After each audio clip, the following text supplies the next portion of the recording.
नमस्कार। आज के सेशन में आप सभी महानुभाव का स्वागत है। आज हम ऐसे टॉपिक को ला रहे हैं जो कि महाजन पद के बारे में हम धीरे धीरे समाप्ति की ओर हम जा रहे हैं और ये महाजन पद का लास्ट टॉपिक है। साथियों हम पढ़ा रहे थे मगध का उत्कर्ष, लेकिन उससे पहले कुछ बेसिक्स बातें थी, उसके बारे में हम महाजन पद के बारे में हम बातें कर रहे थे। तो साथियों आप पहले इसका आप स्क्रीनशॉट ले लें। उसके बाद उसी कड़ी में हम बता रहे थे कि 16 महाजन पद की शासन व्यवस्था क्या थी, उसके बारे में हम आज आपसे बातचीत करेंगे। साथियों 16 महाजन पद की शासन व्यवस्था में हम बात करें तो यहाँ पे दो प्रकार के राज्य थे। दो प्रकार के राज्य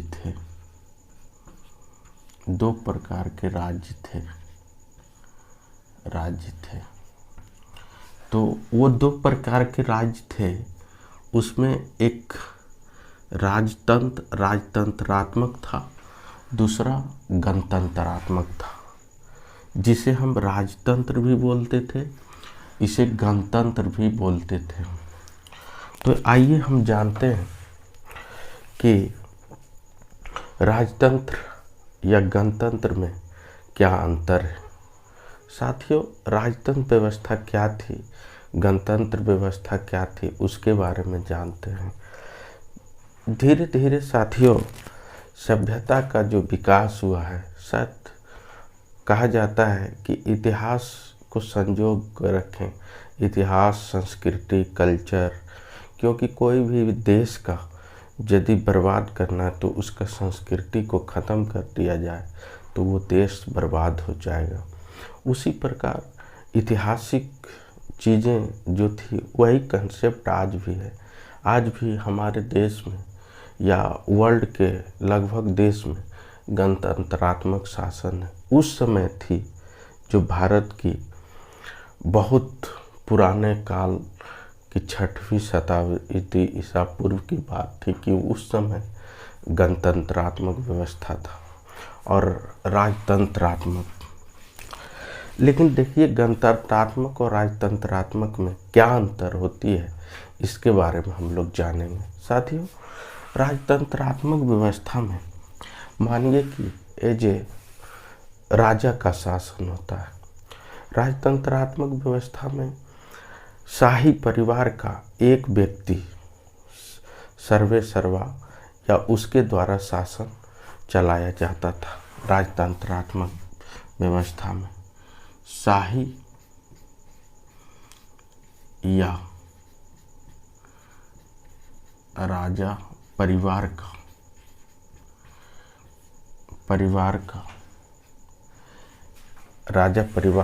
एक व्यक्ति के द्वारा शासन होता था। वैसी व्यवस्था को हम लोग राजतंत्रात्मक व्यवस्था कहते हैं या इसे राजतंत्र भी कहते हैं। साथियों इस व्यवस्था के अंतर्गत जो शासन होता था उसमें कोसल, बतस, अवंती और मगध, ये सभी राज्य जो थे बहुत ही शक्तिशाली थे। मगध की तो बात ही कुछ और थी, ये तो और ज़्यादा शक्तिशाली थे। जो अगला हम टॉपिक पढ़ाएंगे इसी से हम रिलेटेड इशू को पढ़ाएंगे। मगध के कौन कौन वंश शासन किए थे, कितने समय तक शासन किए थे, ये काफ़ी इम्पोर्टेंट राज्य था उस दौर में और शक्तिशाली भी था। इससे बाहरसी देश के भी शासक इस शासन व्यवस्था से डरते थे, मगध की शक्ति से। गणतंत्रात्मक व्यवस्था की बात करें साथियों तो पहले समझे कि गणतंत्रात्मक व्यवस्था क्या था। गण और संघ, इसे गणसंघ व्यवस्था भी कहा जाता है। गण और संघ, आखिर गण और संघ व्यवस्था क्या होती है? तो गण में साथियों, गण मीन्स होता है लोगों का समूह, लोगों का समूह। संघ मीन्स होता है एक सभा। तो लोगों की समूह की सभा को हम गणतंत्रात्मक शासन व्यवस्था कहेंगे, जहाँ लोगों की समूह की शासन हो। तो इस व्यवस्था में साथियों, शासन का जो जिम्मेदारी होती थी वो लोगों के समूह के द्वारा शासन होता था, जिसमें प्रत्येक व्यक्ति राजा होता था लोगों का। उसमें प्रत्येक व्यक्ति राजा होता था और लोगों के समूह के द्वारा शासन होता था। साथियों, ये जो शासन व्यवस्था थी, ये जो गणतंत्रात्मक शासन व्यवस्था थी, ये वंश के सिद्धांत पर शासन किया जाता था कि वंश का क्या सिद्धांत था, उसी सिद्धांत को आगे बढ़ाते हुए उस विषय पर ये लोग शासन करते थे। साथियों, आज भी हमारे देश भारत में बहुत सी पार्टियां हैं और पार्टियां का भी विचारधारा है। तो उस समय इस व्यवस्था में भी बहुत से वंशज शासन करते, उनकी अलग अलग आइडियोलॉजी थी। उसी के अनुसार, वंश के सिद्धांत के अनुसार शासन होता था, ना कि कोई राजा के द्वारा शासन करता था गणतंत्रात्मक व्यवस्था में। साथियों, इसमें बुद्ध और महावीर दो ऐसे महानुभाव थे, इसी गणसंघ व्यवस्था से वो आते थे। प्रारंभिक भारत में यदि पूछा जाए तो पहला गैर राजतंत्रीय व्यवस्था के अंतर्गत इन्हीं लोग का शासन हुआ था, जिसमें बुद्ध और महावीर थे। एक शाक्य मुनि शाक्य कुल से थे। इन्हीं के ये प्रारंभिक भारत का पहला गैर राजतंत्रीय व्यवस्था में शासन किए थे।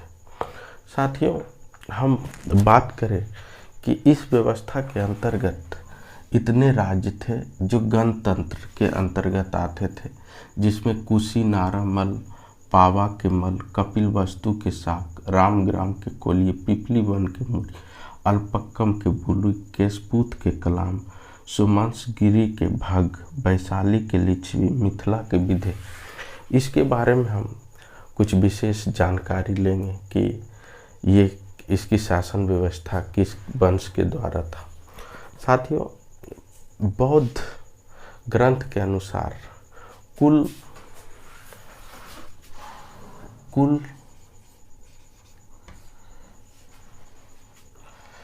मल के 9 गण और काशी के 9 गण थे। बौद्ध ग्रंथ के अनुसार मल के 9 गण और काशी के 9 गण थे। जब जो है बज्जी संत पर जब आक्रमण हुआ था मगध के द्वारा, तो ये 9 गण काशी के और मल के 9 गण ने बज्जियों का साथ दिया था। ये पूछता है कभी कभी परीक्षा में। तो और हम बात करें तो ये जो कुशी नारा के जो मल थे, ये सभी इच्छा वाकु वंश के क्षत्रिय थे। ये सब कुशीनारा के मल। लेकिन दिव्यावदान एक पुस्तक है, बौद्ध ग्रंथ ही है। बुद्ध के समय मल जो था, मल की 2 शाखा थी। एक कुशीनारा का मल और एक पावा का मल। कुशीनारा का मल की बात करें 2 शाखा में, तो कुशीनारा का मल जो था, ये अभी वर्तमान में कुशीनगर जिला, कुशीनगर जो स्थान है उत्तर प्रदेश में, ये यहीं पे कुशीनारा के मल का शासन व्यवस्था होता था। यदि पावा की मल की बात करें तो ये पूर्वी उत्तर प्रदेश के वर्तमान में पडरौना पडरौना पडरौना पडरौना पावा के किमल की जो शासन व्यवस्थाएं थी वो पूर्वी उत्तर प्रदेश के पडरौना जगह से शासन व्यवस्था का संचालित होता था, और कुशीनारा जो वर्तमान में कुशीनगर के जो मल थे वो उत्तर प्रदेश में ही थे, यहाँ से शासन व्यवस्था का संचालन होता है। आगे हम चलें कपिल वस्तु के शाक, ये भी इक्ष्वाकु वंश के ही क्षत्रिय थे। इसी में भगवान बुद्ध इसी वंश से संबंधित है। तो बात करें अभी जो है कपिल वस्तु कहाँ है, तो कपिल वस्तु वर्तमान में पिपरहवा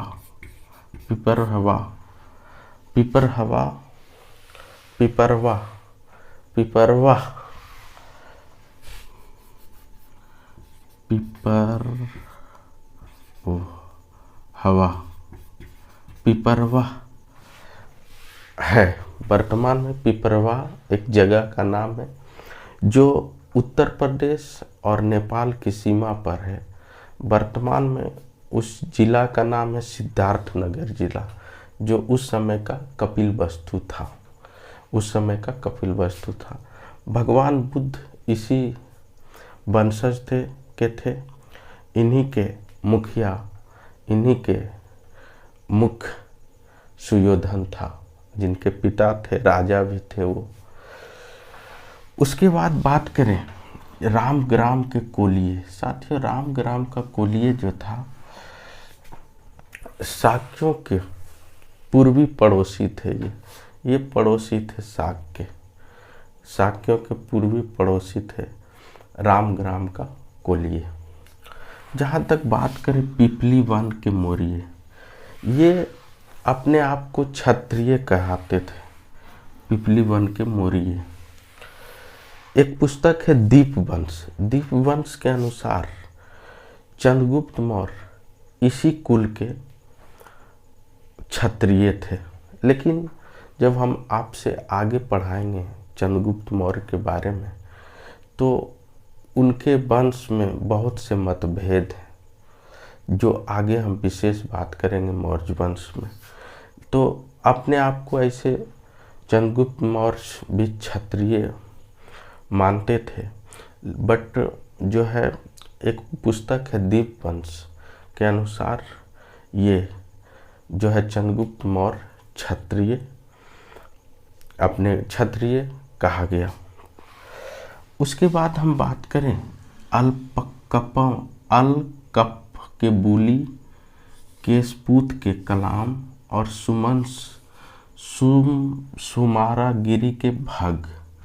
इसके बारे में विशेष जानकारी नहीं है, कोई पुस्तक में उसकी विशेष जानकारी नहीं है। साथियों, बात करें हम वैशाली और मिथिला की, तो बुद्ध के समय जो है एक जगह था बज्जी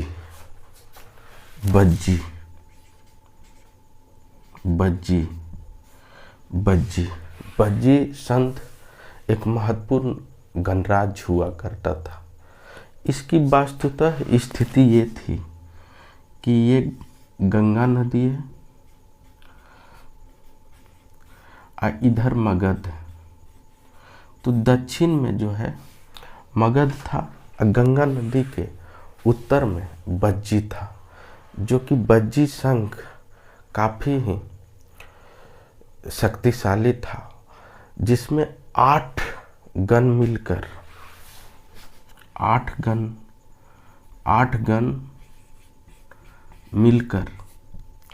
एक संध था जिसमें लिच्छवी सबसे प्रमुख था। लिच्छवी महत्वपूर्ण था। लिच्छवी साथियों काफ़ी महत्वपूर्ण था। 8 गणों में लिच्छवी सबसे ज़्यादा महत्वपूर्ण था वज्जी संध में। इसमें 8 कुल के शासन किया करते थे, इसीलिए इसे अष्टकुली कहा जाता था। इसमें महत्वपूर्ण कुल था लिच्छवी, एक विदेह हो गया, एक ज्ञात्रक और एक बज्जी। ये 4 कुल जो है महत्वपूर्ण थे, लेकिन 8 गण ने इसमें शासन किया। जहाँ तक बात करें जैन के 24वें तीर्थंकर जो थे वो ज्ञात्रक कुल के थे, इसी कुल के थे, ज्ञात्रक कुल के। और बात करें महात्मा बुद्ध के समय लिच्छवी जो है एक राजा हुआ करता था चेटक। चेटक के समय लिच्छवी बज्जी संत का एक महत्वपूर्ण गणराज्य हुआ करता था, महत्वपूर्ण और शक्तिशाली गणराज्य हुआ करता था। चेटक के समय लिच्छवी बज्जी संत का एक प्रमुख गणराज्य हुआ करता। इसमें जो सारे लोग थे वो सभी अपने आप को क्षत्रिय कहते थे, लेकिन इसका जो है विनाश कर सकते या इसको मिला लिया तो जब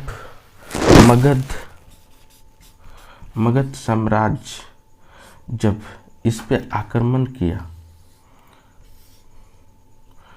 तो ये सभी को जो है अपने आक्रमण करके अपने आप अपने साम्राज्य में मिला लिया साथियों।